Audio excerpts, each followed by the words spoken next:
Welcome to Cartoonist Kayfabe. My name is Jim Rugg. I'm Ed Piscor. Ed, I went back issue diving recently, a little above my quarter boxes for a change. Going to go through and show some of the books that I pulled out, probably the subject of future Cartoonist Kayfabe deep dives. But I can't wait to see these stacks, Jimmy. Let me talk about my comic real fast ahead of time. Red Room is out and about. Go to your local comic shop. We have had sort of one of Fantagraphics' best-selling comics out there, but what that means for us is that a lot of stores bought our comics. They're our customers, so it's my job to help the stores sell these comics. I promised them I would do so. Go to your local comic shop. There are plenty of copies out there.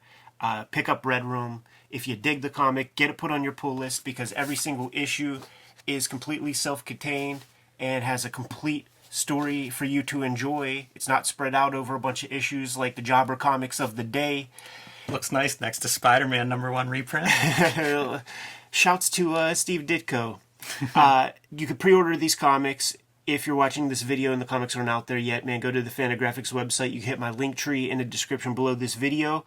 If it's going to take you a second to get to a comic shop to scoop up the comics, go to my Patreon. You can read them ahead of time. Patreon.com/EdPiscor. $3 get you the archive there. There are over 100 pages so far, and I put new strips up every Tuesday. And I want to thank you guys for putting in such heavy orders on Red Room. You can follow me on patreon.com/JimRugg, where I post a lot of my out-of-print zines and mini comics, original art process. I've been going through a series where I compare Street Angel's Dog with Lost Dog. These are the same story but done years apart, and Ed, I'm working on the final 2 installments of this. I started this week, so I'm pretty excited to get to those. Basically, this story was done first, but you have to do several issues at Image before they will print them, and so each issue I felt was better than the previous one, and the original never saw print. Eventually, I redid it as the Free Comic Book Day book, and now I'm going through and I'm talking about page-by-page comparisons. These are 2 pages that are essentially the same scene, but approached very differently to give everybody at home an idea of what I mean by same story, but told 2 different ways. And so I go through and I talk about those changes and why I did it differently the second time, and how that story changed 200 pages after my first try at it. You know something, Jim? Something to that old adage, third time's a charm. I think you should draw that comic one more time. I don't know about that. Maybe you'll crack the code. Y'all can follow that at patreon.com/JimRugg. So, Ed, here we are. I went to New Dimension for one of their 50-cent sales and went down a rabbit hole in their modern back issue boxes. And I ended up filling in a lot of gaps on my Teenage Mutant Ninja Turtles run, this whole stack, Teenage Mutant Ninja Turtles. I am now only 3 issues away. Cartoonist Kayfabe fans at home, if you happen to have an extra 21, 46, or 47, those are the 3 I'm looking for. And I'm so excited because this is one of my, Pantheon series, the Teenage Mutant Ninja Turtles, and they just happen to have a good vein of them. So kind of lucky. I never thought I would put together a run of this size, but let's go through and kind of look at these covers. This is going to be a relatively quick flip through since we have so many books to look at. Peter Laird issue. This is when they start oscillating back and forth. Peter Laird will do one, Eastman will do one. Kind of a cool wraparound cover. Then we start getting different people at some point real soon. That's probably Michael Dooney or somebody. He's a Kayfaber.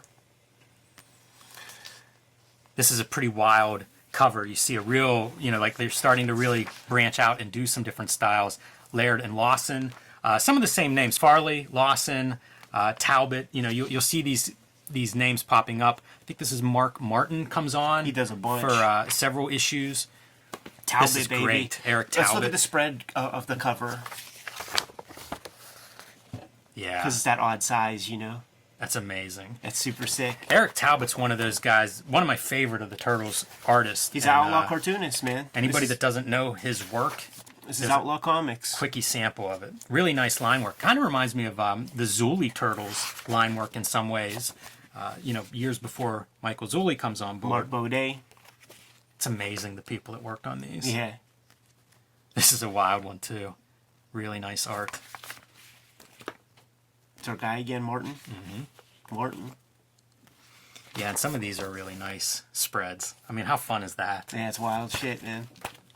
This was one of my first issues. I got these things for like 40 cents. It was Bill and Waltz in White Oak had So it would have the price on the sticker, but it's 40% off of that. And so I would get these things for like 40% off of 60 cents, dude.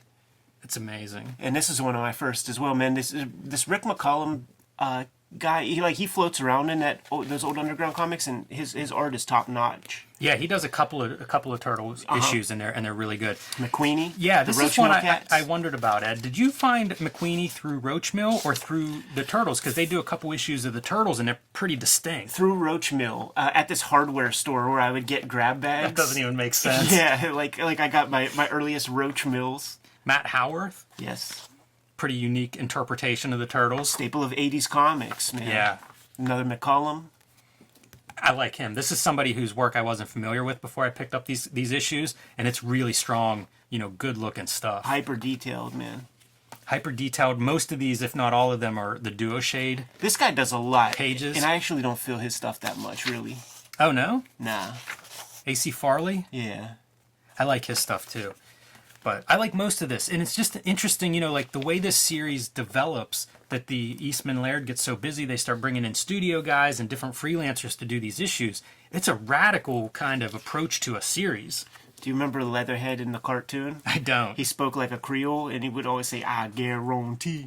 This is neat because they're starting to get back to try to return to their roots, right? They're building up to their return to the title, and you see references to the original Teenage Mutant Ninja Turtles issues. Pretty cool. These look really great. These two issues with Casey Jones, so nice. That's A.C. Farley covers there too. Yeah. And then the big final storyline. I had a few of these issues and was able to pick up all of the ones that I was missing. So the 13-parter that ends this first volume, the City at War storyline, I'm excited to sit down and actually read this in its entirety. Yeah, it's super rare. I mean, maybe we, since now you have it, maybe we do a Sunday episode about City at War where we really crack this open, because these are actually the hard ones to get. Like, those 3 issues, somebody's going to send those to you, man. P.O. Box 3071. Munhall, I hope so. Munhall, PA. Thank you in advance. You could get those issues. These ones are the rare birds. Personally, I want to thank Alika Seki from Maui Comics, who just sent me a gang of these shits. Yeah. Great covers on all of these. I'm so happy to have them in my collection. Like I said, something I did not expect to ever add to my long boxes, and love seeing them. Because it's kayfabe, should we take a look at like the Todd McFarlane? I don't have it. It's in issue 50. Oh, is it? You know what's in one of these, though? They did a poster of it, although I probably won't be able to find it on the spot. They did a poster in one of these where they issued the McFarlane pinup, and you could buy it separately. But like I said, of course, when I'm looking for it, it's not going to happen. Already have Tundra ads. Look at that, man. Yeah, this is probably not the first one either. There's all those plates that they were spinning. When you think about how busy they had to be running just the Turtles business side, and they're all doing stuff. This is when Mirage is expanding. There's a Tundra ad. Yeah. And a pretty ambitious one. You see a lot of different books represented there. So they're up and running at this point. No wonder they weren't able to just do this book full time. Yeah.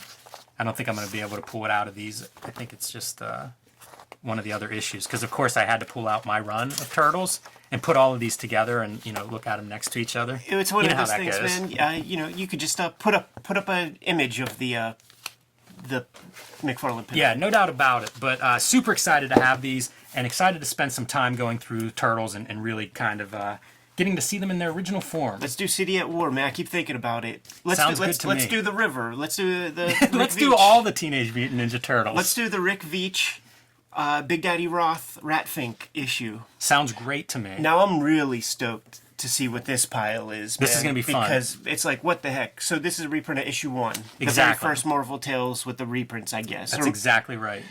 And that's the inspiration for scooping this up? It is, Just yeah. having a color reprint? Exactly. And it's on newsprint. It feels not quite the same as an original, but probably the closest I'm going to get in terms of a reading experience or something to possibly show off on here. Machine Man, the Barry Windsor Smith, Herb Trimpe team up. This is issue 1. I have a reprint of this from the 90s, but again, saw it there, very cheap, figured, yeah, we're going to look at that at some point. Question about this one to the Kayfabers, or maybe you have the answer. I have this comic about this big.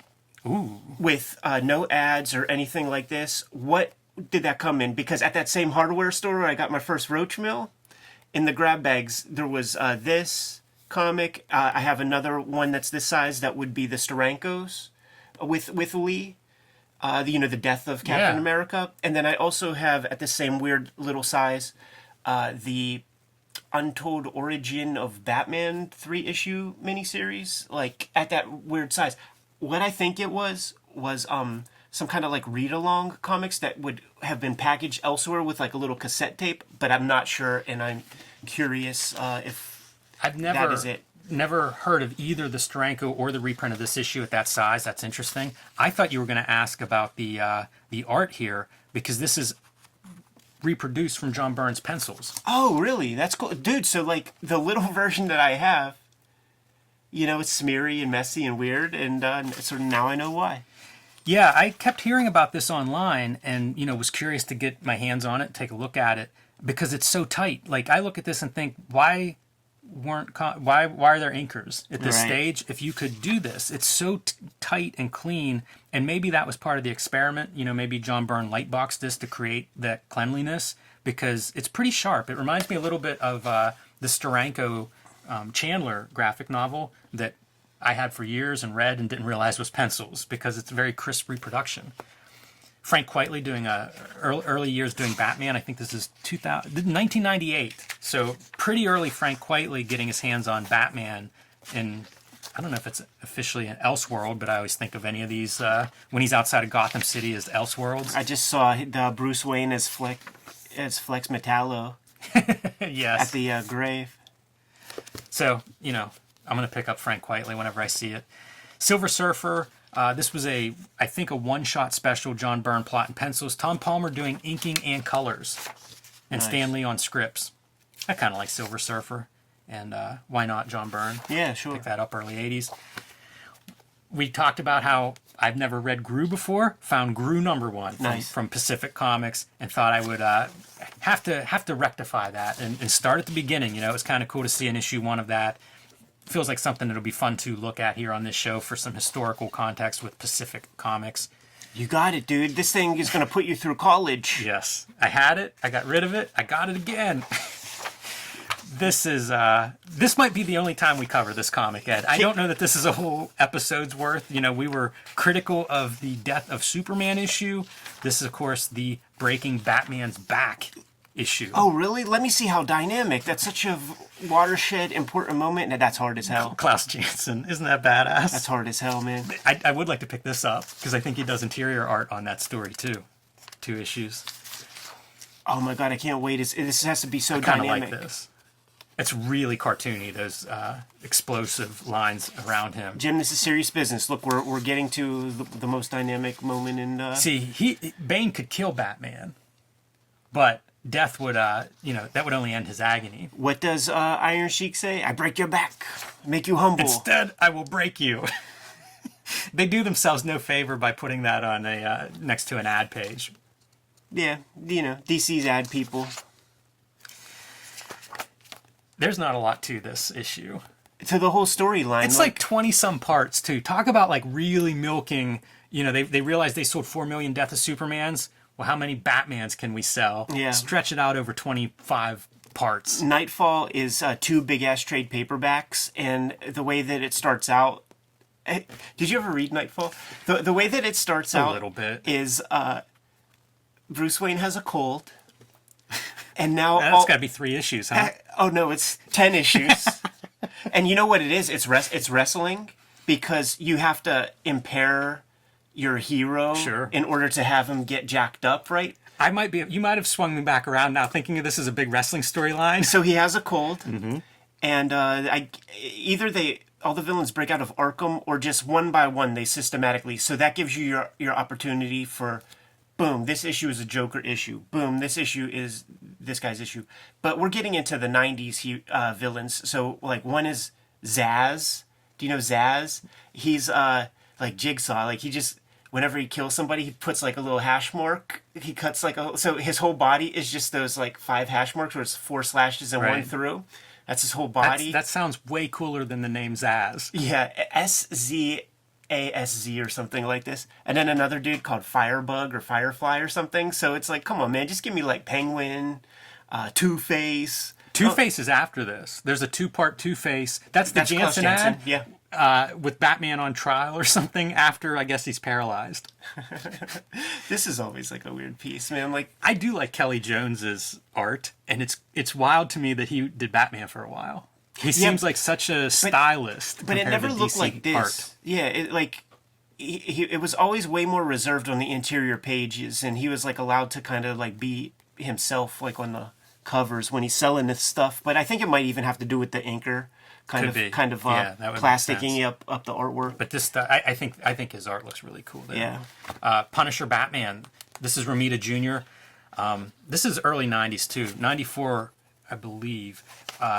This is a period that I think of as like hot shotting. Yeah. Where, Marvel and DC are just trying to do anything to stave off the collapsing market. And so lots of crossovers, and some of them are pretty good. Like this is an A-list team. Romita Jr.'s probably first DC work, at least of this scale. And pretty cool Batman, great Punisher. This is around the time he's doing Warzone. The coloring is a little bit odd. Yeah. And, it's early digital coloring. Like on matte paper, so it doesn't really absorb to the paper very well. Yeah, and you can see maybe at home a little bit of trapping issues where like there's a white halo around the black ink line. You got to That's always tough. Yeah, you got to select increase pixel by 2. It's a good Joker. So, nice team. Klaus Janson again on inks, always really good. Doctor Strange versus Dracula. This reprints a couple of Gene Colan classics from Tomb of Dracula and from Doctor Strange. Just one of those things that an oddity. I'm thinking crossovers. I have notes, Ed, about doing crossover. That sounds like a list video. Episodes. Yeah, it does. And, Doctor Strange amazing, right and here. Dracula seem good. And it did make me think, like, Gene Colan can draw everything. 2 of his most memorable character runs, I think, Doctor Strange and Dracula. So kind of a perfect fit. I always wanted this comic. I've had it twice. I had it, sold it, and bought it back. John Byrne, part of these, these crossovers, Darkseid versus Galactus, and you see New Gods and Silver Surfer, Black Racer. So Fourth World, along with Silver Surfer and Galactus, going to New Genesis. It's a perfect fit. That came out just at that time when I'm still saving school lunch money to get stuff, and I got burnt on Spawn vs. Batman. It was going to be a long time before I spent another $5 on a comic. This is when I was probably my peak John Byrne fandom. It was new Next Men was around that time period, which is what I really liked. I forgot about this. Stuff. Yeah, this is I don't know if this will go into our crossover list. This is another list I have, and it's like cartoon characters, comic strip characters that appear. Surprising number of books that fits. Comic strip characters, meaning like just a drawing of them shows up? Yeah, or they're, some kind of crossover with them. Like Savage Dragon's done some, Madman has done some. There have been several of these issues where they sort of get into comic strip. I guess this is comic book crossovers, but some of the cartoonier characters. We saw the Wallace and Gromit, Wrong Trousers, Penguin. That was a pretty fun start. And this was published originally, I guess, as 3 issues. It was almost like a mini-series within an ongoing series where it was 13A, 13B, 13C. I don't know how they got rights to do all of this. Turtles, I mean, some of it's easy. Jeff Smith might have even been published by Image at that time. But we're going to see Wolverine in here. I really hope this was written by Brandon Choi. I hope somebody wrote it, because I think a lot of these, no one was really writing it. Spawn, of course, Madman. Did we see just Jim Lee show up? Jim Lee himself? Yeah. Oh, I don't know, maybe. No, seriously, like 2 pages ago. Go back one more. Is that Jim Lee? It looks like Jim Lee. Yeah. With the Fantastic Four? He's doing Heroes Reborn or whatever? Yeah, it's pretty wild. I have to show the, look, Hellboy and Monster Man and O'Brien. I don't know who that is. A fake Disney princess. Barbie or something. Wolverine.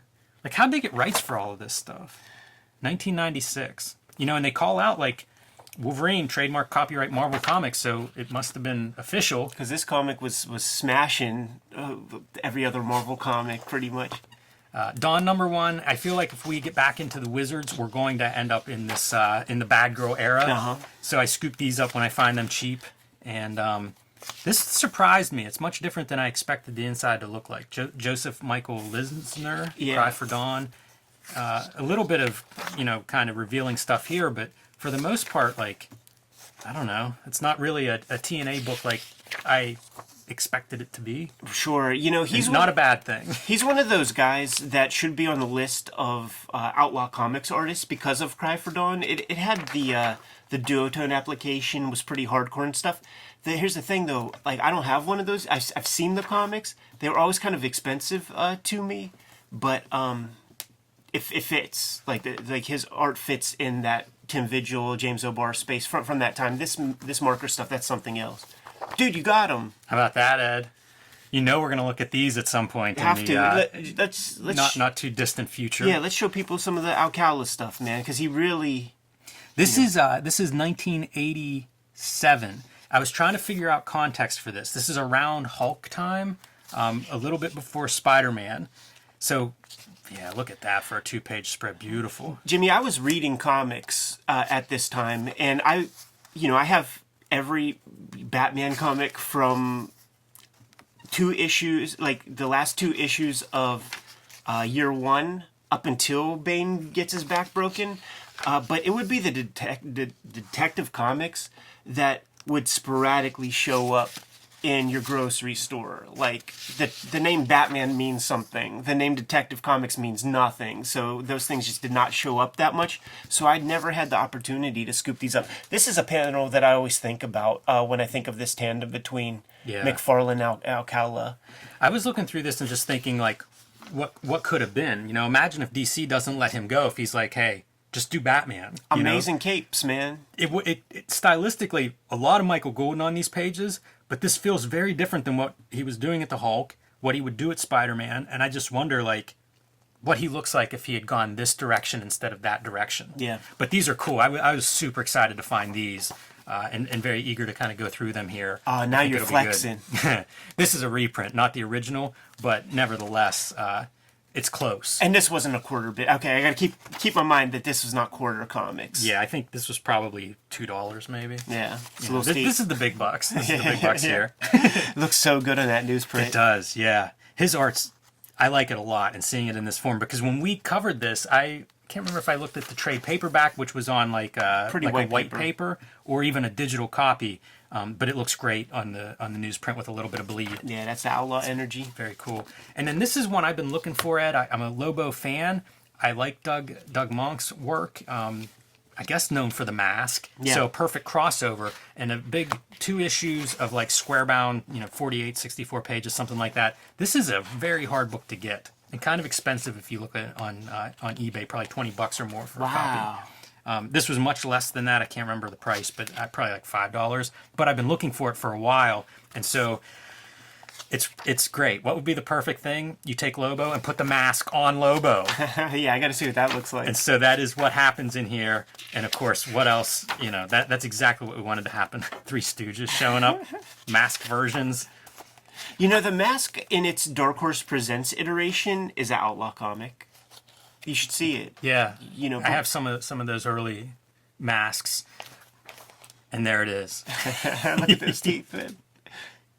I like Doug Monk though. He was the guy, so like he has this detailed style. A lot of good artists came through Lobo, and Bisley of course sets the tone, but a lot of these artists came through and I think did a very more than serviceable job. And that's pretty rad. Like he's wearing some guy's head as like oven mitts.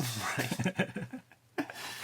So, pretty fun to actually get into some back issues. I don't buy them very. Oh yeah, final one, not on the pile because it's a different size. This is another one that's been on my list forever, and this one I did end up getting for 50 cents. This is Conan Saga. The first 9 issues reprint the Barry Windsor Smith Conans in black and white. This issue number 3, and check this out, like the cover reproduction, so you can see it in line art form when he's at the peak of his like working in lines. But this reprints the story from number 7 in pencil form. That's cool. How neat is that? You even have like notes for, in the margins.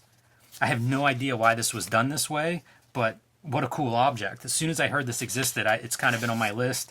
I found it in the back of a box under a table in the very back. They had one copy, so That's how it goes, man. pretty random, but pretty good. They had a couple other issues too, so I'm close to a run of these, but it's great to see the Barry Windsor Smith Conan stuff where he comes into his own, see it in black and white, and in this case, see the pencils. Is it every story? It's just this this one. first one? Yeah, after this, I think they reprint like 3 per issue, so you can see the, that's weird, number 10. It's cool to see the progression. Might have been a fill-in issue somewhere in there, but yeah, kind of neat. Very tight pencils. Yeah. Did he ink that stuff or have an inker? I can't answer that. It might have been a combo of both. Got Some to issues pencil tight, himself man, and- if you have the inker. If you're any kind of artist. Yeah, and you can see him really becoming himself stylistically, so that might be part of the tight penciling reason too. I think he has some very specific thoughts about inkers if you listen to that Brian Hibbs interview. It's good Yes. stuff. Yes, indeed. Excellent, man. Super cool. pretty fun to see this haul. We're going to see a few more of these, I think, in in-depth videos. Jimmy, just went shopping yesterday. Yes. Well, that's all I've got here, Ed. Cool, man. Let's get the heck out of here. Get back to reading some of this stuff, man. Kayfabers, like, follow, subscribe to the YouTube channel. Hit the bell. We'll notify you when new vids are available. What's out there, man? Join me on patreon.com/JimRugg, where you can download my hard-to-find out-of-print zines and mini-comics. You can see how I make comics, original art, notes, scripts, and right now comparisons of 2 of the same story of Street Angel, but drawn in very different styles. Off to the presses already, man. Over 100,000 copies of Red Room comics. So if it is after May 19th, when you are listening to this or watching this video, go to your local comic shop, scoop up a copy of Red Room. Murder on the Dark Web for fun and profit. Every single issue completely self-contained. There's going to be a free comic book day comic in August when we have this year's FCBD. And if you want to read the comics ahead of time, hit my Patreon up, patreon.com/EdPiskor. $3 get you the archive, over 100 pages of comics up there right now, and the comics appear there before they hit paper. Subscribe to the Cartoonist Kayfabe e-newsletter at the links below this video to keep up with all of this information. A lot going on this year. You can also find Cartoonist Kayfabe t-shirts and merchandise at the links below this video. Jimmy, give them another set of marching orders, man. We're going to be on our way. Read more comics.